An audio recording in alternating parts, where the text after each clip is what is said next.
There is a secret code that only a few people know for every football game. It is buried under the surface. Starting the video with our number 10 rule, which is no offside rule during corner kicks, throw-ins, and goal kicks. There is no offside offense if a player receives the ball directly from a goal kick, a throw-in, and a corner kick. But the new rules state that opponent players cannot be present inside the penalty box during a goal kick, and this can be used by the attacking team to beat the opponent press and gain an advantage. Number 9th rule is minimum 7 players for a team on the pitch, which means that there must be a minimum of 7 players in a team on the pitch for a match to start or continue.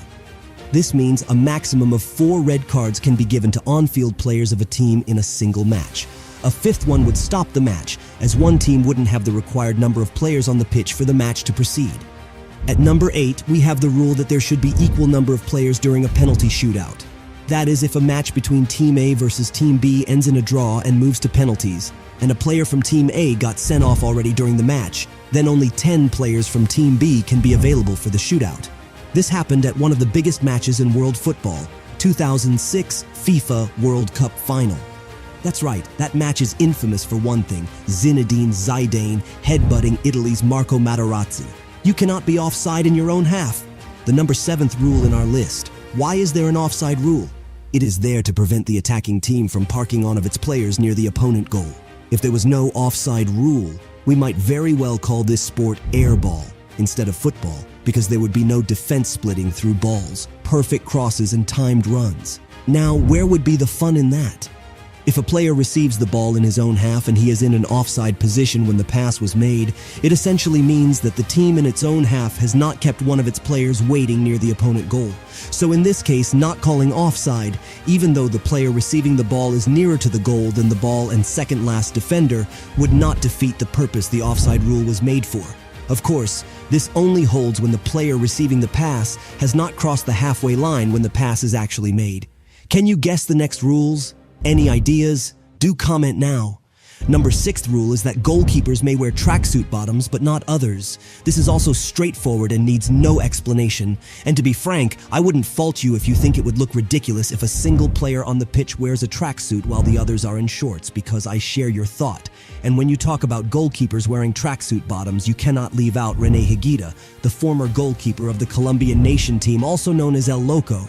He is mainly famous for 2 things now: his tracksuit bottom and an incredible brave scorpion kick save against England in a friendly.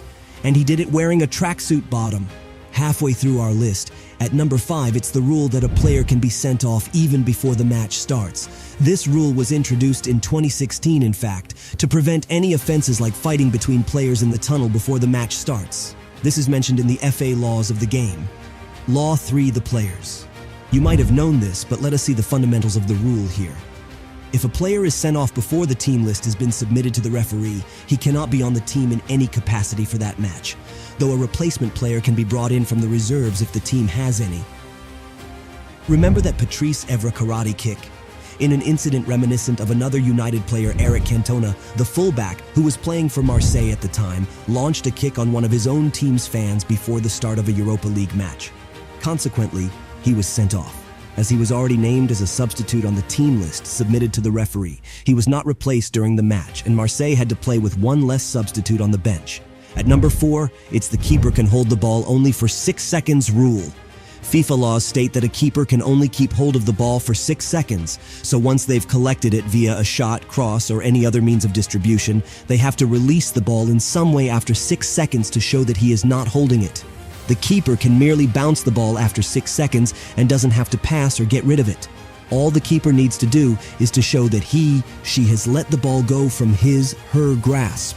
This rule is not strictly enforced, but in case the keeper does hold the ball for a long time and the referee notices it, then an indirect free kick would be awarded against the keeper's team.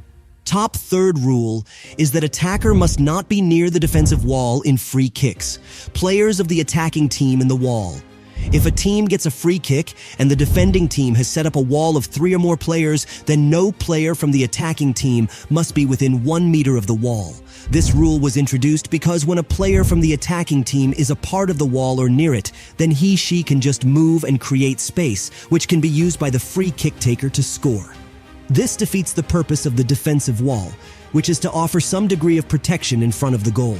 Moreover, the International Football Association board, which governs and develops the laws, had this to say: attackers standing very close to or in the defensive wall at a free kick often cause management problems and waste time.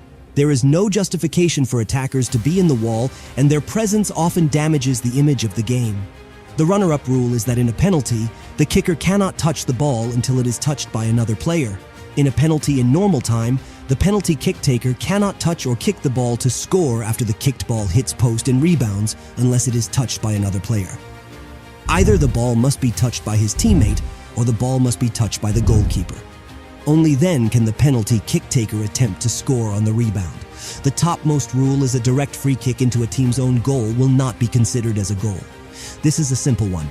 If a direct free kick is kicked directly into a team's own goal, a corner kick is awarded to the opposing team. But if the goalkeeper or any other player had touched the ball before going past the goal line, then a goal will be awarded. And do you know any other amazing rules? Write in comments. If you enjoyed this video, don't forget to give it a thumbs up and share it with your fellow football enthusiasts. Of course, if you want to see more exciting football videos that honor the beauty of the game, subscribe to our channel.